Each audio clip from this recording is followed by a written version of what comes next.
Hey everyone, I'm going to talk to you about significant figures.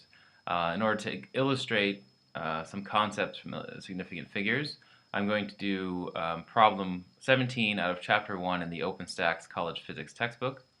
That's on page 33. If you don't have the problem, I'll put it up on the screen here. It says, state how many significant figures are proper in the results of the following calculations. And there's 3 different calculations. So let's take a look at the first one. So the first one has 4 different numbers. You've got 106.7 times 98.2 divided by 46.210 divided by 1.01. So the thing to know in general is that the number of sig figures in your answer should match the least number or the smallest number of sig figs in any of the numbers you're using to multiply. So let's talk about how many sig figs are in each number. So one thing to keep in mind is that a non-zero digit is always significant.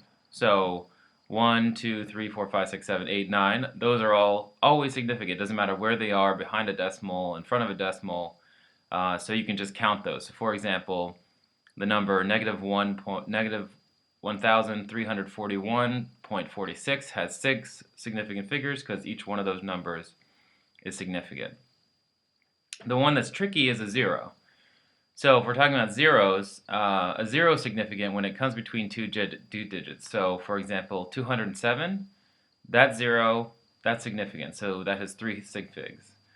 If it comes after a decimal, it's also significant. And you can think of it as just being more precise. Like you know, for example, that 2.100, you know exactly what that number is out to the 3rd decimal point. So that's significant. However, a 0 is not significant when it comes before a decimal. So for example, 43,000, the only significant numbers there are 4 and 3. So that would be 2 sig figs.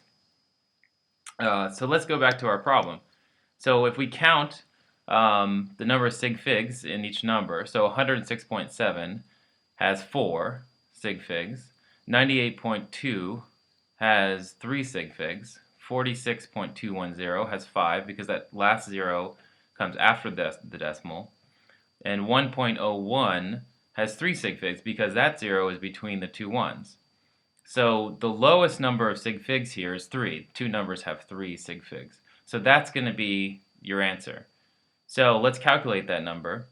And when you stick it in your calculator, you might get a whole bunch of numbers at the end of your calculation, but you only want to hang on to those numbers which are significant. So in our case, we only want to keep 3. So we had 224.501147, and you're going to want to round to the closest sig fig. So in this case, you would round 224.5. That 4.5 is going to round up to 5. So you're going to have 225 as your final answer.